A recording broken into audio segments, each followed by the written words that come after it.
Good morning, everyone. Thank you for the invitation. Thank you for the time and the opportunity to present at this big gathering.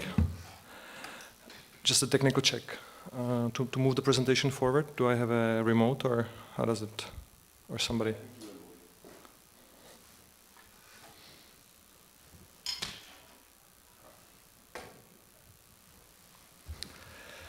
I'll talk about smart grids, but maybe in a slightly different way from what you may have heard. I am the head of strategy and I am not directly involved in individual pilots or technical solutions for smart grids, but I'm more looking at smart grids from the perspective of a utility, integrated utility such as Czech, and the opportunities and also threats that smart grids presents to such a utility. And I'd like to share my view with you, and then also towards the end make a couple of points where we may find, especially with those of you who come from technology providers, where we may find a common language and common way forward.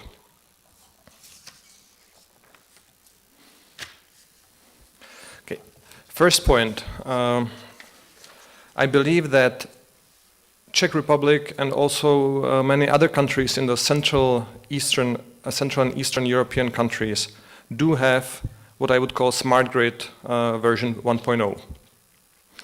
And it's this ripple control has basically all that is really needed today and most of what is required by the European Energy Efficiency Directive. I suppose most of you know what it is, but it's basically a remote control of the heating appliances in all the in the households. And right now in the Czech Republic, half of the consumption is controlled through such a ripple control, which allows for load management.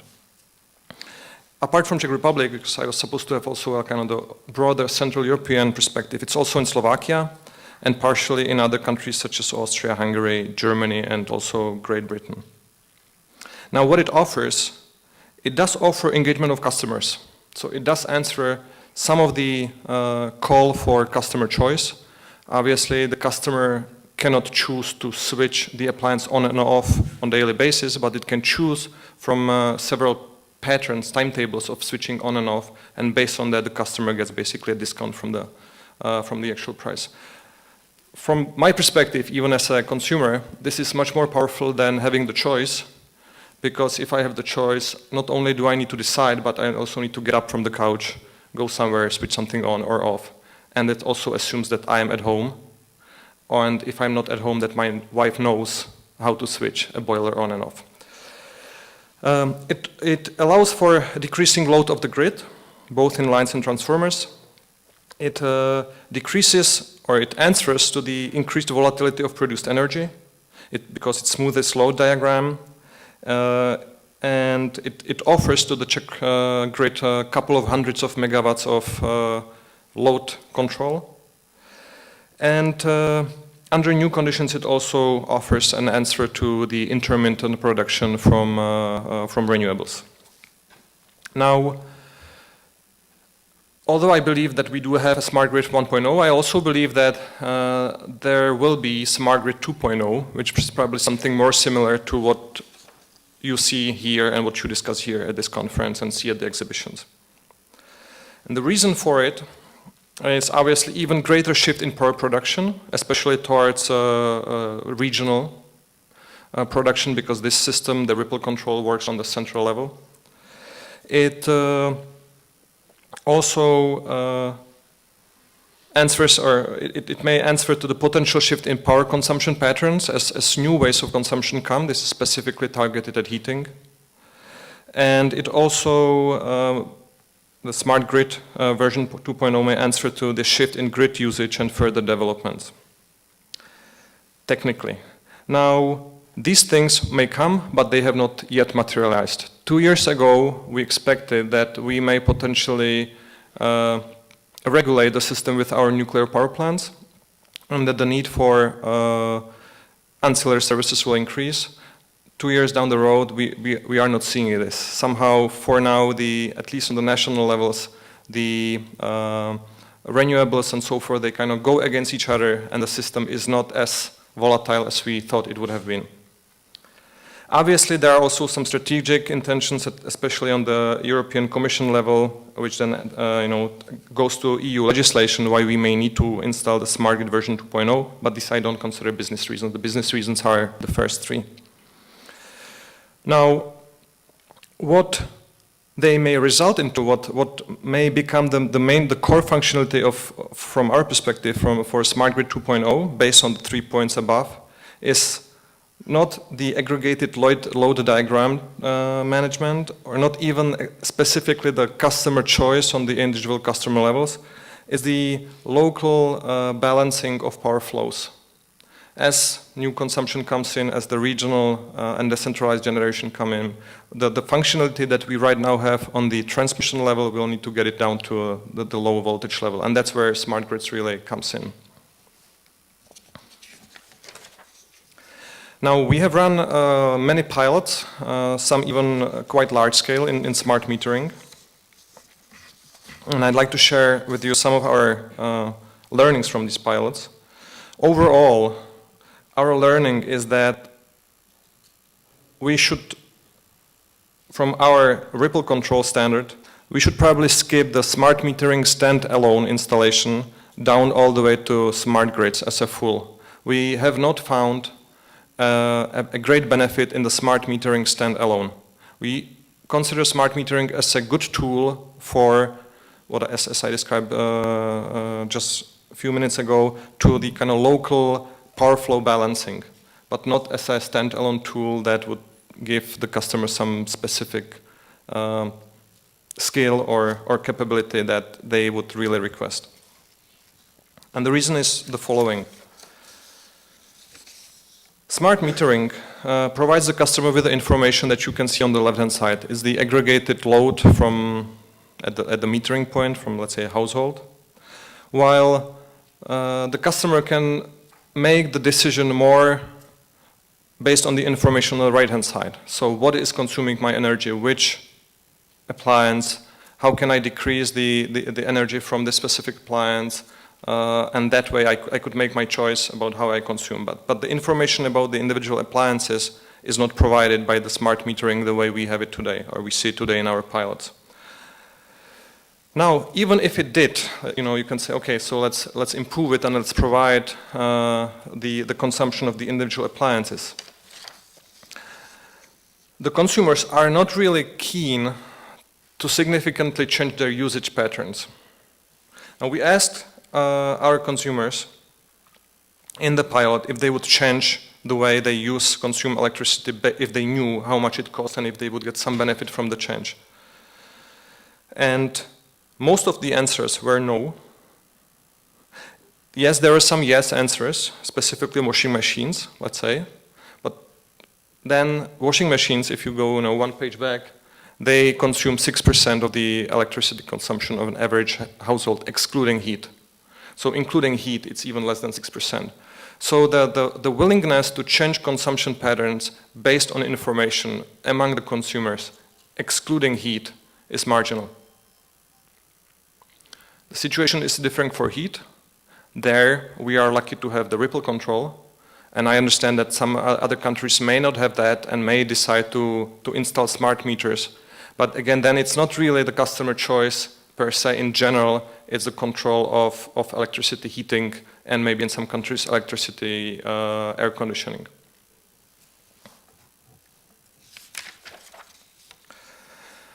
So all in all, smart metering. We believe that for the regions in the Central Eastern Europe, massive rollout is not economically feasible at this moment because the majority of customers would not benefit from standalone smart metering technology.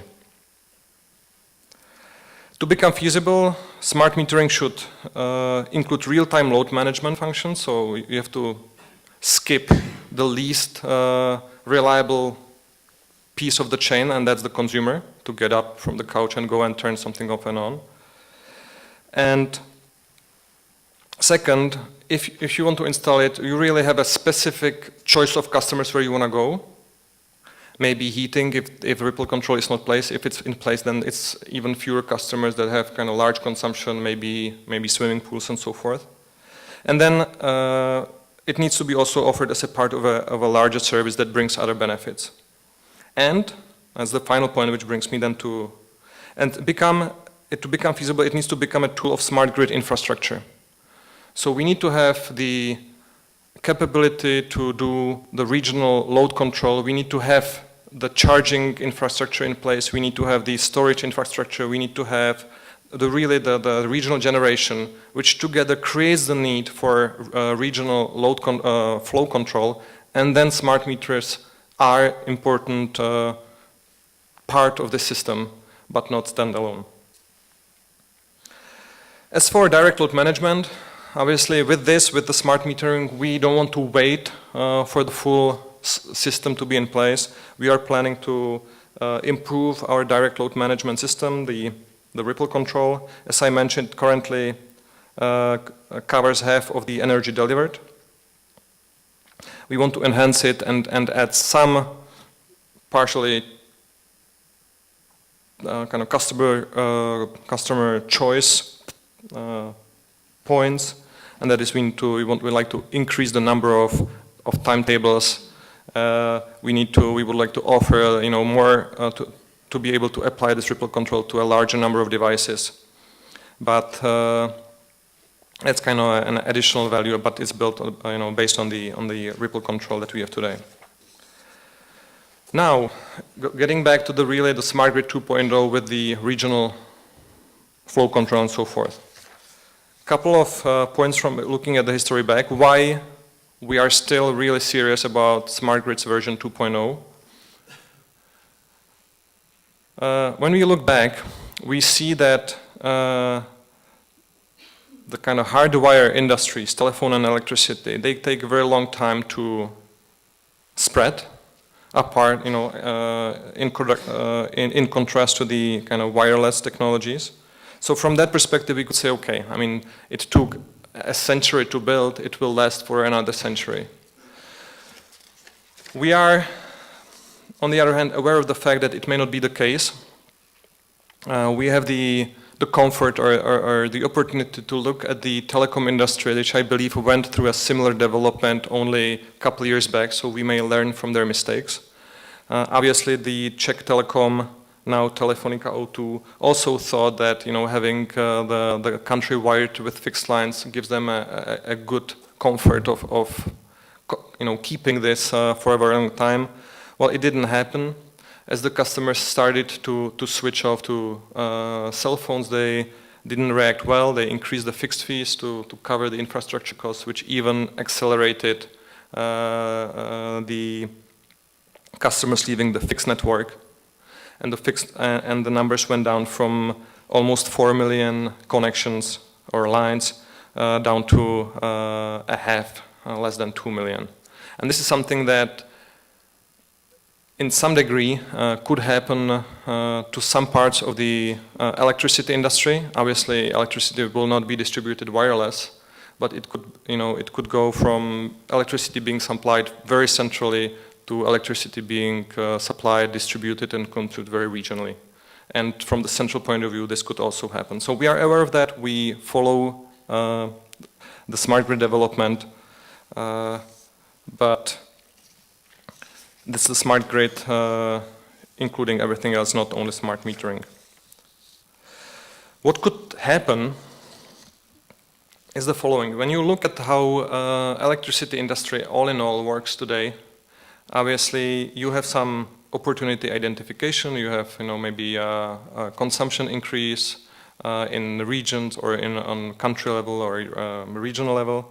Then obviously you have an investment, you build a power plant, you generate in it, you transmit the electricity, typically power plant is connected to transmission grid, you then distribute it, you retail it, and then you consume it. Now, when we talk regional, with the new technologies that many of you are proposing, there could be the great shortcut. Now, the great shortcut would go from investment to retail, and that is maybe a small cogeneration unit built on the garden of my house, or maybe a photovoltaic panel, which standalone right now is not feasible, but maybe with some smart regional flow control could be feasible more with maybe my neighbors joining with a battery in their cellar, and a couple of more neighbors in the street having some maybe load control, because we have different load patterns, and that way increasing the overall input that we need from the central system. Now, if you ask me where right now most of the utilities are making most of their money, unfortunately it's above the orange arrow. It's in the part that may be skipped by this great shortcut.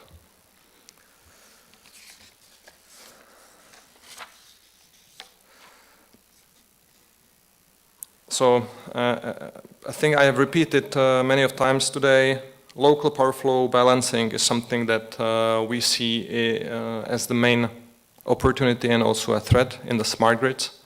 And it would then include everything else that's related to it on the orbits, from storage, decentralized generation, down to load consumption and control.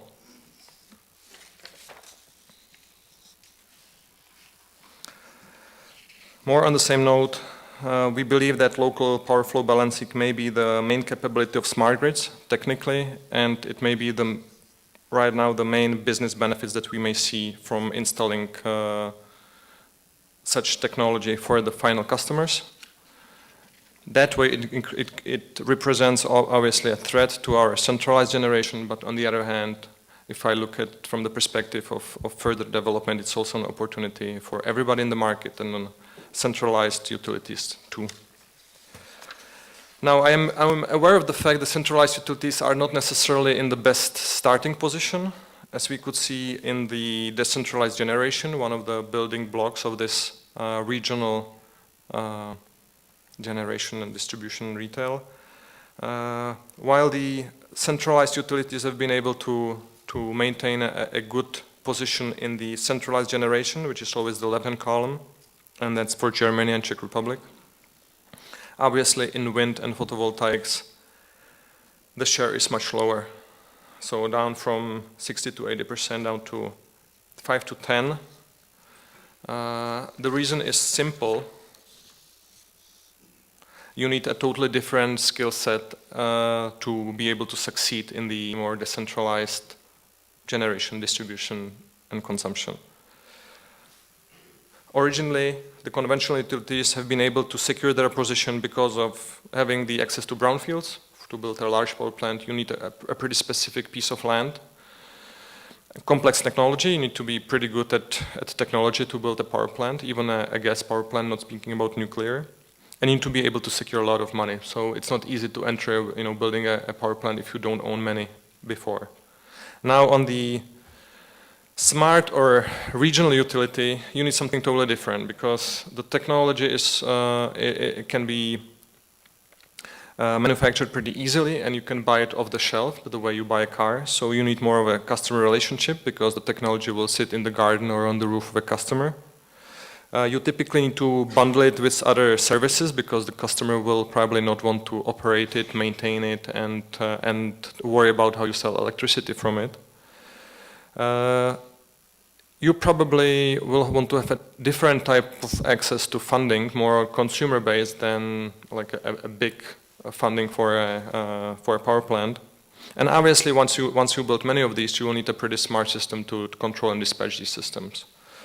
I'm unfortunately sad to say that, but these four competencies were not the ones we have been focusing on in the past 50 years. And that way, as I said, we are maybe not in the best position at the starting blocks. On the other hand, I hope we have not lost our ability to learn, and that we will acquire these pretty quickly, or team up with other companies. Right now, we see that these key competencies allow totally different competitors to enter the arena, those that we would not expect 5 years or 10 years ago, such as the team of Deutsche Telecom, Motorenate, and Greencom, together building a system of and installing a system of micro cogeneration in Germany with smart dispatch at the end. Now, coming to the conclusions, and I hope I have gained or kept your attention. You'll be talking or you'll be seeing a lot of discussions and points on the technology. But I will, in my conclusions, I'll talk less about technology. But I'll start with this. Smart grids as new technology that may transform the electricity business the same way mobile telephony and internet transformed telecommunications. It will not be from fixed to wireless, it will be from centralized fixed to regional.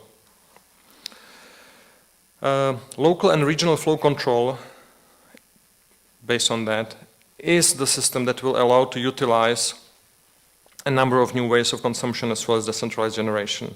Smart metering as such is an important component, but does not bring the benefits EU legislation aims for, at least from our perspective. On the contrary, and I'll explain it. Now, current electricity incumbents are by definition not ideally positioned to win in the new decentralized consumer-centered arena, and the new requirements levied by the EED as well as other EC legislation, together with increased pressure on distribution tariffs, makes the incumbent's position even harder. So this is more of a plead.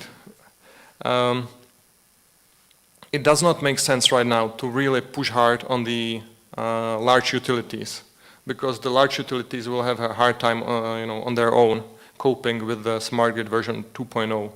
So, and things like forced installation of smart meters, or to push on decreased tariffs and claiming that all new technologies needs to be funded through cost saving, are things that makes the life even harder and eventually may result in the large utilities losing in this battle. Unfortunately, it is not clear yet where the profits will be made. However, with local and often renewable generation, it is not likely to be on the wholesale electricity margin, as we can already see on the electricity wholesale exchanges. With electricity price at 46 euro per megawatt hour, no large power plant will be built. Those that have been just finished, like the one of EVN AVN in the Austrian utility, have been depreciated down to zero the first day it was put in operations. Obviously, there will be a source of revenue made from the backup capacity for some time, maybe a long time, even if the regional mini-grids will be most of the time sustainable on their own. They'll require a backup from the transmission.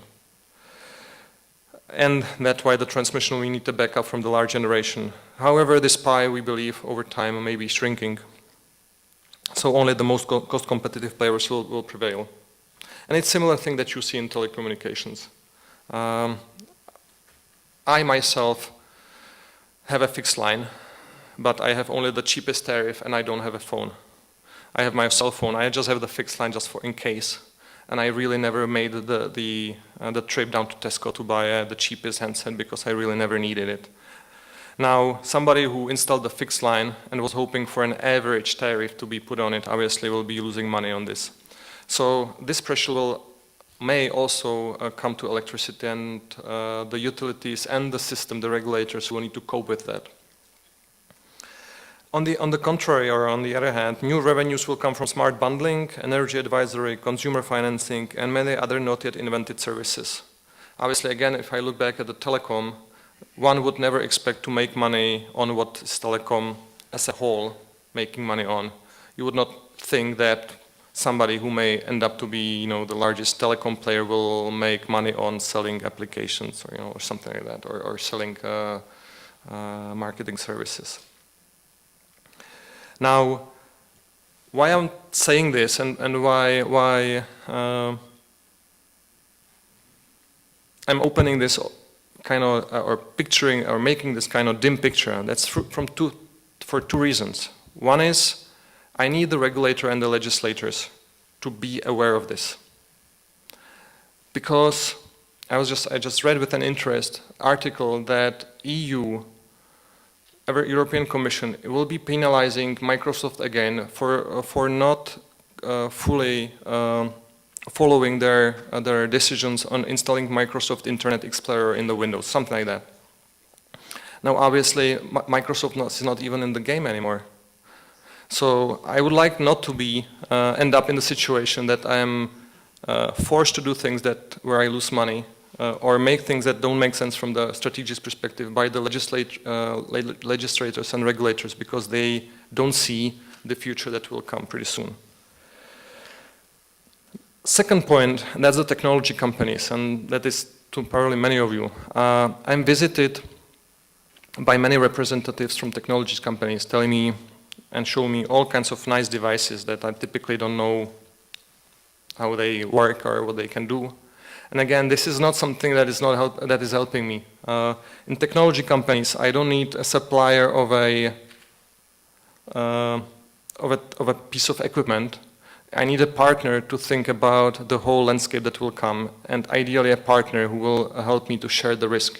If I say that a lot of the money will not be made in the generation in the future, but it will be made in the services, in the new way to apply the technology, I need the technology companies who have typically expanded in the service arena on their other products to come with a proposal for services and also with the willingness for risk sharing. We as utilities are not basically capable to take all the risk and pay all the money for the technology to develop. With this, thank you for your attention and hope you will enjoy the rest of the conference.